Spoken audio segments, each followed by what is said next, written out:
कार्तिक मास पुराण का इतिहास सुनते सुनाते हुए कल आपने धन त्रयोदशी की पवित्र कथा का श्रवण किया।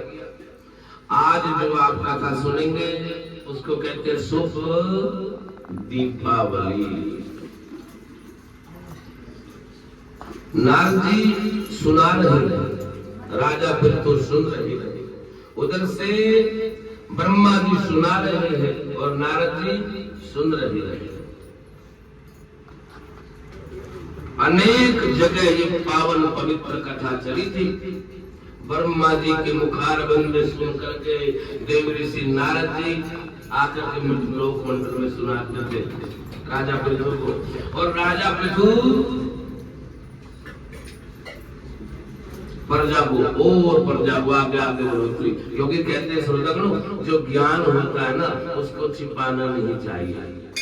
अगर आपने कुछ है उसको बांट दो, वरना अगला जन्म सर्प खबर मिलेगा गूंगा। कोई अगर आपको अच्छी बात है आपके पास में, उसको दे दो, बांट दो, सिखा दो बच्चों को, बाहर और सब जगह उस बात को। आइए नारद जी बोले, हे राजन, जो कार्तिक की अमावस्या को अपने घर में दीपावली करता है, दीपावली बनाता है, बड़े बड़े सुंदर सुंदर रंगों से चौक बोलता है, अपनी सीढ़ियों में लक्ष्मी माँ के पांव के निशान बनाता है, उसके घर में लक्ष्मी विराजमान रहती है, अर्थात दरिद्रता दूर हो जाती है, दरिद्रता नहीं रहती है। एक पुराणिक इतिहास कहता हूं, ध्यान से। धूरसेन देश में सत्य नाम का एक ब्राह्मण था, अति गरीब, अति दरिद्र रहा करता। उसके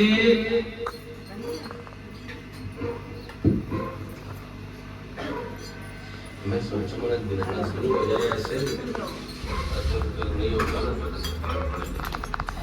करवाना नहीं करना हो जाएगा।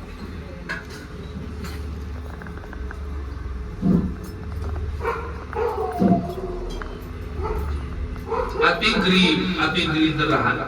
उसके मन में सदा ये लालसा रहा करती थी, यदि मेरे पास में धन होता तो मैं धर्मात्मा होता, बड़े बड़े दान करता, बड़े बड़े कर्म करता, स्त्री पुरुषों को गहने वस्त्र पहनाता। अच्छा एक सोच देखो आप, ये बात हर कोई सोचता है जो मेरे पास में होता। अरे हो सकता तेरे पास में होता तो नहीं करता, जब तेरे पास होता हो सकता है तो नहीं करता। ये तेरी सोच है। अगर मेरे पास में होता मैं पता नहीं क्या कर देता। गहने कपड़े से उन सबको सुखी करता, अपने घर में अपने घर को बनाऊं, इसके लिए वह सदैव भगवान विष्णु जी का पूजन किया करता था, लेकिन लक्ष्मी का पूजन नहीं करता, नारायण जी का पूजन करता था। जो धन कमाता वह सब खर्च हो जाता, बचता कुछ भी नहीं था। उदासीन दुखित धन के हेतु महान उद्यम करने वाले उस ब्राह्मण ने किसी विद्वान से इसका उपाय पूछा। तब उस विद्वान ब्राह्मण ने कहा, विष्णु पूजन सदा वैरागी करते हैं। पगले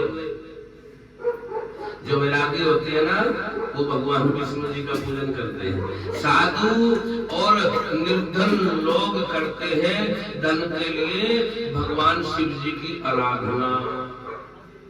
तब यमुना तट पर एक भगवान शिव का मंदिर देख करके बड़ी प्रीति के साथ में वह ब्राह्मण शिव जी का पूजन करना प्रारंभ कर दिया। भजले नारायण नारायण नारायण, भजले नारायण भजले नारायण नारायण नारायण, भजले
तो श्री भगवान शिव ब्राह्मण का रूप बना करके उससे कहने लगे कि तुम धन के लिए राजा से जाकर के वरदान मांगो कि कार्तिक बदी अमावस्या को रात्रि में हमारे सिवा कोई भी अपने घर में दीप ना जलाए, सजावट ना करे। जाकर के तुम राजा से ही मांगो, और राजा ही गांव को मना कर सकता है आज ऐसा मत करना भाई। ब्राह्मण ने ऐसा ही किया। राजा ने उनकी बात को सुन करके यह मामूली सी बात जान ली। वैसे कह रहा है कोई बात नहीं भाई, ढिंढोरा लगवा देंगे, किसी का नहीं चलेगा। देख क्या चाहिए तुझे, जा कर जो तुझे चाहिए। ऐसा मामूली सी बात समझ करके वह राजा ने हाँ मान ली। जाओ आज अमावस्या को किसी के कोई दीपदान नहीं होगा, कोई सजावट नहीं होगी। जब अमावस्या में एक दिन बाकी रह गया अर्थात चतुर्दशी को, ब्राह्मण सत्य शर्मा ने राजा के पास जाकर के फिर याद दिलवाया। तो राजा ने इस कार्य के लिए सारे शहर में ढिंढोरा पिटवा दिया। कल अपने घर में कोई भी दीपक न जलाए, कोई सजावट न करे। और राजा की आज्ञा के अनुसार अमावस्या की रात्रि को सारे गांव में किसी ने भी दिया बत्ती नहीं किया। जब लक्ष्मी जी गांव का फेरा लेने के लिए आई, घूमने के लिए आई, तो पूरा गांव अंधकार। सिर्फ उस ब्राह्मण के घर में दीप जल रहे, सजावट हो रही। केवल ब्राह्मण के घर को इतना सजा धजा देख करके मां लक्ष्मी और दीपावली के उत्सव से जगमगाते हुए देख करके प्रसन्न होकर नील कमल पुष्प हाथ में लेकर जब ब्राह्मण के घर में गई, तो ब्राह्मण ने उनको रोक दिया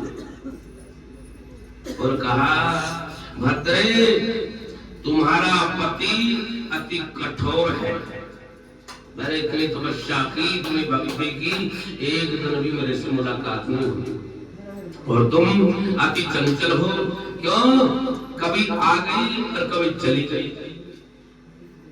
तुम बहुत चंचल हो, इस कारण हमारे घर में मत आओ, भाग गया। ब्राह्मण ने लक्ष्मी को दुदकार दिया था, चली जा, तू ज्यादा चंचल है, तू आज आई है, कल चली जाएगी।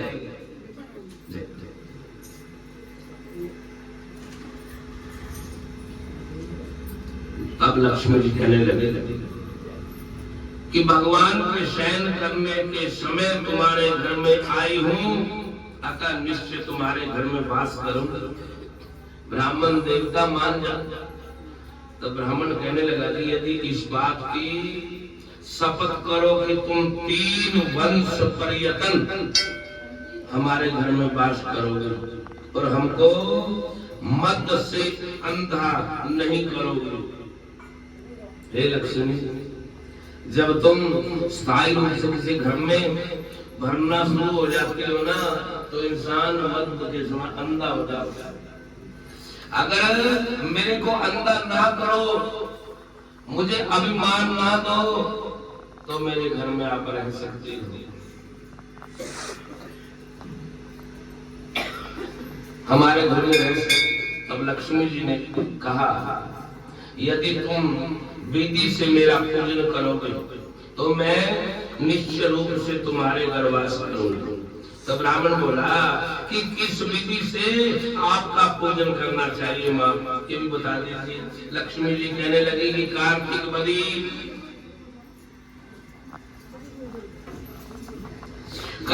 बदी अमावस्या को प्रातः काल स्नान आदि करके देवता और पितरों का पूजन करे।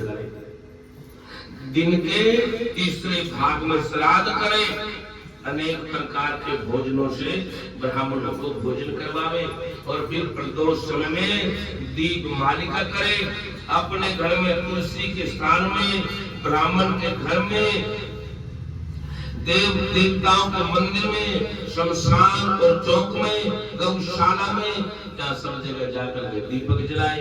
जैसे पति भरता स्त्री पति के पहले जाग जाती है।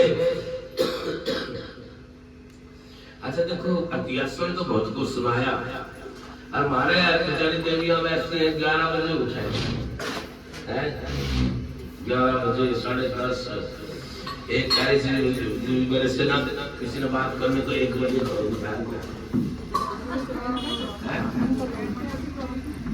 अरे से कह दिया है कुछ बात थी। अरे बाबा तेरे पास मैंने फोन किया, मैं कह जी 1 बजे से बात करना।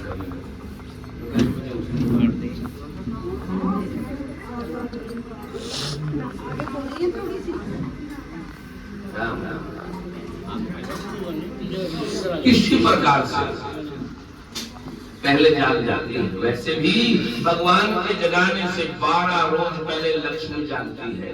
इस दिन बाल वृद्ध रोगी के सिवा किसी ने भोजन नहीं करना चाहिए और शाम को हमारा धूम धाम से पूजन करें, सुंदर पकवान बनाए, बाटे खाए और खिलाए। स्वस्ति वाचन ब्राह्मणों द्वारा गणेश भगवान का आह्वान करवाए। फिर कुबेर जी को नमस्कार प्रणाम करे, फिर मेरा नाम ले, कुबेर के साथ में जोड़े। जहाँ कुबेर भंडारी है वहाँ लक्ष्मी है, क्योंकि भगवान के जो खजाना मंत्री है ना, कौन है? कुबेर भगवान जी खजाना मंत्री। ऐसे ही एक बार इसी बात को सुनकर के एक बड़ी कबूतर ने, वाणिये ने भी माँ का ऐसा ही विधिवत पूजन किया, माँ का आह्वान किया। आह्वान का मतलब होता है बुलाना। बड़ा सुंदर आह्वान किया। माँ आ गई। वाणी का घर देख करके लक्ष्मी बड़ी प्रसन्न हुई। अरे लाला जी कमाल कर दिया, एक भी घर ऐसा नहीं मिला तेरे घर के जैसा जहां मेरा आह्वान ऐसे हुआ। अरे तुमने तो कमल के आसनों की यहाँ लाइन लगा रखी है। कमल के आसन बिछी हुए माँ के लिए। सो स्वागतम माँ, आपका स्वागत करता हूँ। 52 बुद्धि बाणिया, एको बुद्धि जट। एक बुद्धि से लड़ेगा जाट और बाणिया लड़ेगा 52 बुद्धि से। बाणी की जैसी लड़ाई नहीं होती, कलम से ही मार देगा नीचे नीचे। कोर्ट कचहरी में जाने की जरूरत नहीं पड़ेगी, कलम ही ऐसी होती है उसकी। क्या हुआ? माँ आई। माँ ने कहा लाला से, लाला जी बर मोही बर मांग, क्या चाहते हो मांगो। माँ आपका लिया दिया सब कुछ।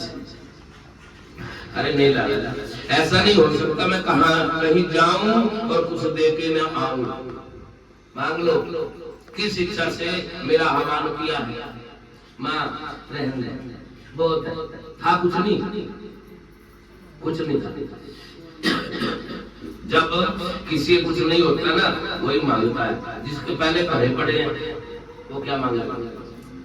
उसका कुछ नहीं था, लेकिन जब भी जवाब दे रहा है, पक्का करना है माँ को। माँ ने तीसरी बार भी कहा, लाला तीसरी बार कह रही हो, मांग ले। बोले माँ चलो आप जोर दे रही हो तो मांग लो। बोले हाँ मांगो, जो चाहो मांग लो। बोले माँ पहले 3 वचन दे दो।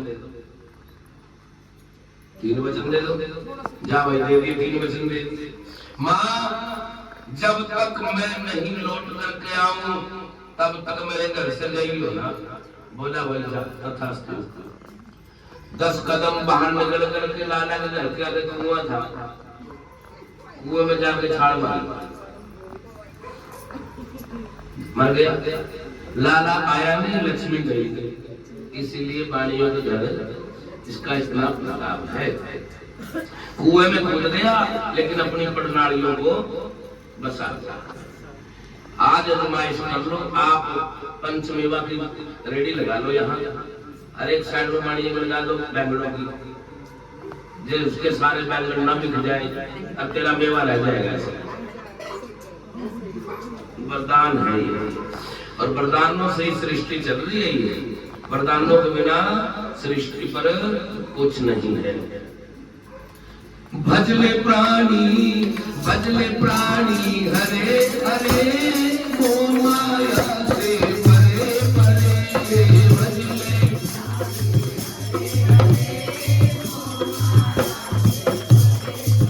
भाई भजले प्राणी हरे हरे, वो माया से परे परे। भजले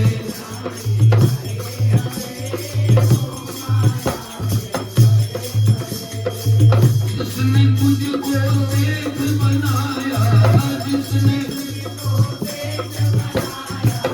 उसको तूने क्यों है भुलाया, उसको क्यों ना इसको याद करे, वो माया से परे परे। क्यों ना इसको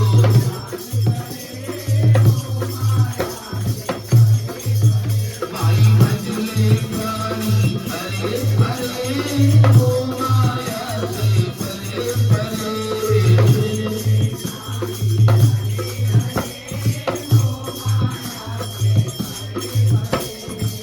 सोना चांदी बिढल जाएंगे,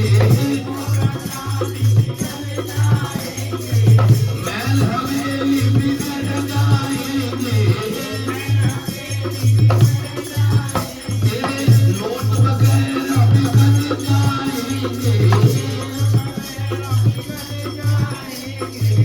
बेटियों में धरे धरे, वो माया से परे परे। भाई बेटियों में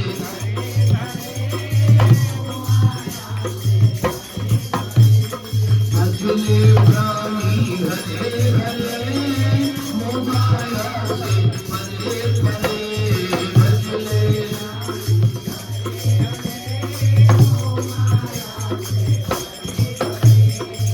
नक्कासुर माया कपटी है,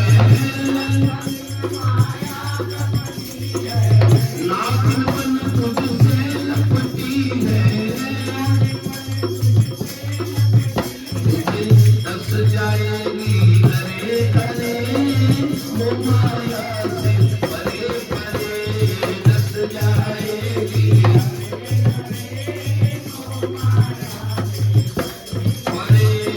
भजले प्राणी हरे हरे, भजले प्राणी हरे हरे, परे परे। बोलिए सच्चिदानंद। माँ जब तक नहीं आऊं तब तक मेरे घर को छोड़ के नहीं जाना। माँ ने कहा था तथास्तु, ऐसा ही होगा। और अपनी वंश वृद्धि के लिए स्थायी रूप से उस वृद्ध वाणिये ने अपने परिवार को बसा दिया। इतना हुआ घर में कि 3 पीढ़ी तो क्या, हर कोई चाहता है, मांगता है भगवान से 3 वंशावली, यानी कि मेरी 3 पीढ़ी स्थायी रूप से विराजमान रहे। मैं, मेरा बेटा, आगे मेरा पोता। अरे पोते का भी तो होगा कुछ, आगे का तो मांग लो। वो क्या पोता ही देखो, आगे स्थायी रूप होता 7 पीढ़ियों, पता नहीं कितना जीव आ जाता है घर में। उसको कहते सताई रूप से विराजमाना माँ, मेरे घर में 7 पीढ़ी तक रहना। आंखों में आंख जोड़ के रखो, सोना मना है।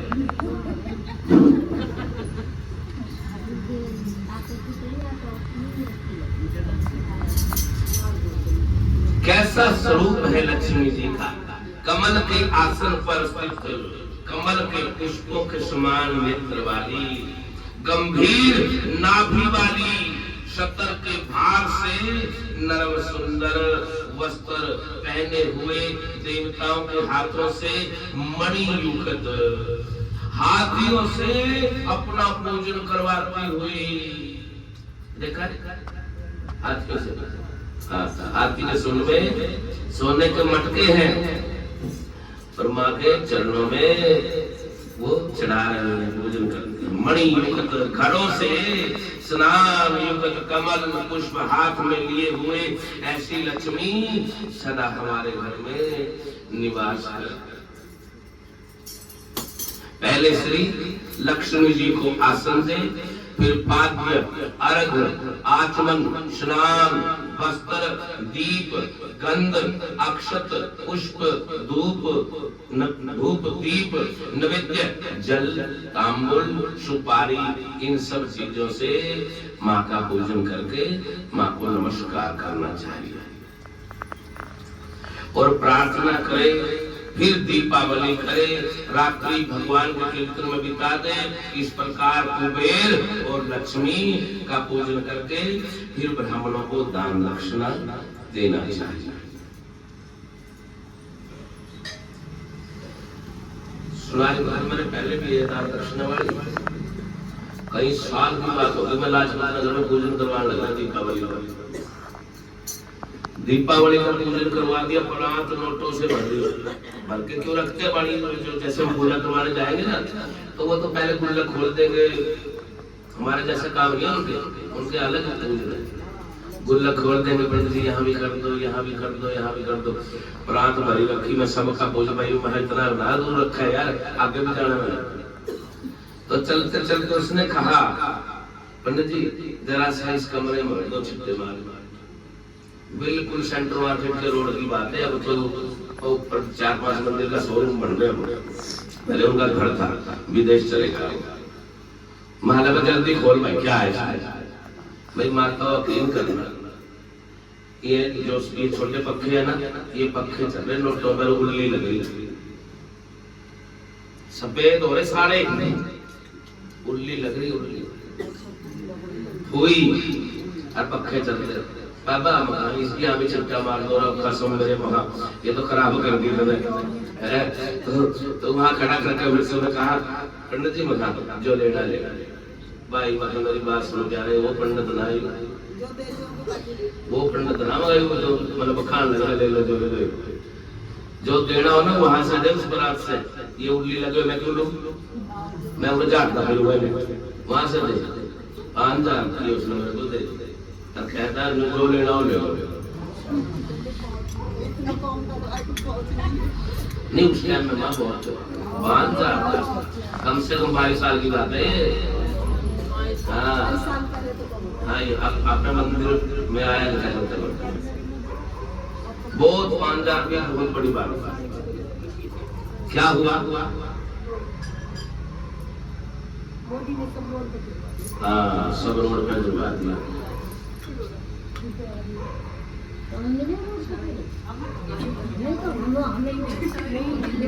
नहीं ये सुनो, ये बकवास की बातें थी, बिल्कुल बकवास था। एक भी नोट नहीं निकला गुल्लक में से पुराना। लोग वहां फेंक दिए, वहां मंदिर में दे गए, वहां कर दिया, सब झूठ की बकवास थी। गुल्लक में से भी एक नोट नहीं निकला पुराना, एक भी किसी ने भी बकवास। रात्रि भगवान के कीर्तन में बिता दे। इस प्रकार कुबेर और लक्ष्मी का पूजन करके फिर ब्राह्मणों को भोजन करवावे। नारद जी कहते हैं कि सत्य शर्मा ब्राह्मण ने इसी प्रकार से लक्ष्मी जी का पूजन किया और तब सत्य शर्मा को बहुत सा धन प्राप्त हुआ। जिससे वह बहुत काल तक दान आदि करता रहा। सत्य शर्मा कहने लगा कि हे लक्ष्मी, लक्ष्मी जी को धन्य है, इसके बिना संसार का कोई भी कार्य सिद्ध नहीं हो सकता, इसके बिना कुछ नहीं हो सकता, इसके बिना ये शरीर भी फूंक नहीं सकता, मुर्दे को भी ये चाहिए।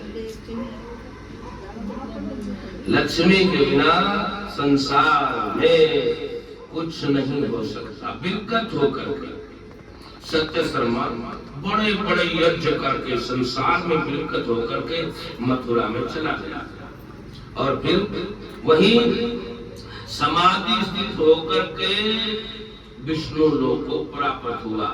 लक्ष्मी के आने से उसने इतना किया कि वैकुंठ धाम को प्राप्त किया। उसके वंश वाले भी धनी हुए।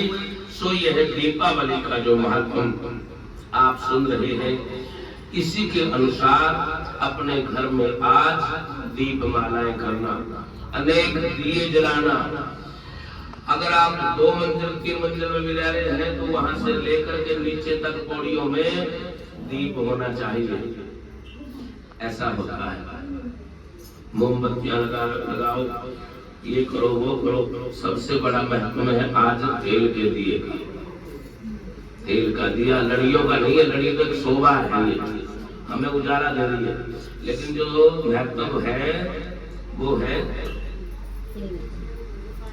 एक दूसरे को देख करके ईर्ष्या नहीं करनी चाहिए। ईर्ष्या से हमारा बहुत बड़ा नुकसान होता है। इसके पास ये है, मेरे पास नहीं है, इतने सुंदर इसने वस्त्र पहने, गहने पहने, मेरे पास नहीं है। कभी भी अपने मन में ये विचार मत लाया करो। ईर्ष्या सबसे बड़ा खतरनाक दोष है। ऐसी कौन है जो बिगड़वा के कंपटीशन के जगह याद है तो इतने को पैरों में, इतने को पैर तो वो गड़बड़ करता है, तो घर में क्लेश में जाता है। ऐसे का बेचारा एक नंगड़ गांव में एक नंगड़ था, तो उसके पल्ले गल्ले कुछ नहीं, सर पे छत भी आधी थी, अद्धा कमरा गिरा था, अद्धा रह रहा था, उसमें पड़ा रहता था बेचारा। तो सवेरे उठता तो उसने देख के, जो भी उसने देखा, ये भी नसीब होता है इंसान का, एक दूसरे को देख के कहाँ लगा मत थे सवेरे। बड़ा परेशान हो गया, बोला भाई इस गांव में तो लघु पी ली, ये तो नहीं तरह रहन देंगे, सगाई बहन तो कहाँ आवेगी, इतना वैसे नहीं दे। दुखी होके और जंगल में चला गया। जंगल में गया तो भगवान भोलेनाथ जी का खंडर मंदिर था। झाड़ पे पहुंच करके वहां सफाई करके और वहीं रहना शुरू कर दिया। लेवे जल का लोटा भरे अपना शंकर जी में चढ़ा दे। अब जहाँ शंकर जी का मंदिर खंडर होता है ना, और वहां जल चढ़ना शुरू हो जाए तो भोलेनाथ जी शास्त्र बताता है, मैंने तो देखा नहीं, लेकिन बहुत जल्दी पर सुनो, मेरे मंदिर को इसने जागृत करवा दिया। हाँ, एकांतेश्वर महादेव। तो क्या हुआ, बड़े प्रसन्न हुए भोलेनाथ जी, और प्रसन्न होकर के पूछने लगे, भाई भगत बड़ा प्रसन्न हो भाई, आनंद कर दिया मेरे को, मेरे मंदिर को उजागर कर दिया, क्या चाहिए मांगो। बोला जी मिलेगा। बोला तो कुछ भी मांगो। गांव से दुखी था भाई छोरा। बोला हे प्रभु, अगर मेरे घर में एक चीज हो ना तो दूसरे के 2 होने चाहिए। भोलेनाथ जी ने कहा भाई भोलेनाथ तो भोले ही है। बोला वाह भाई तथास्तु तथास्तु, कमाल है भाई, बड़ा भगत है, बड़ी अच्छी चीज मांगी। मेरे घर में एक और उसके घर में 2। गांव में आ गया और फिर देखा लोग कौन है, अरे दुष्ट, वो दुष्टी कहाँ से आवे नंगड़, इतने दिन में कहाँ से सोचे थे मर गया होगा। बोला कोई बात नहीं, आप रात में सोने की तैयारी हुई। भगवान भोलेनाथ जी को याद किया, हे प्रभु भोलेनाथ। बाबा की आवाज आई, हाँ भाई भगत बोल, आज क्या मांग रहा है भाई। हे प्रभु मेरे दरबार से आके धुआं खुल जाए। मेरे दरवाजे आके एक कुआं खुल जाए, वर मांग रखा था, भोलेनाथ जी ने वर दे रखा था, उसके एक पड़ोसियों के दो दरवाजे बंद। दोबारा फिर हाथ खड़ा करा, हे भोलेनाथ, हाँ भाई भगत क्या चाहिए? बोला बाबा मुझे एक आंख फूट जाए।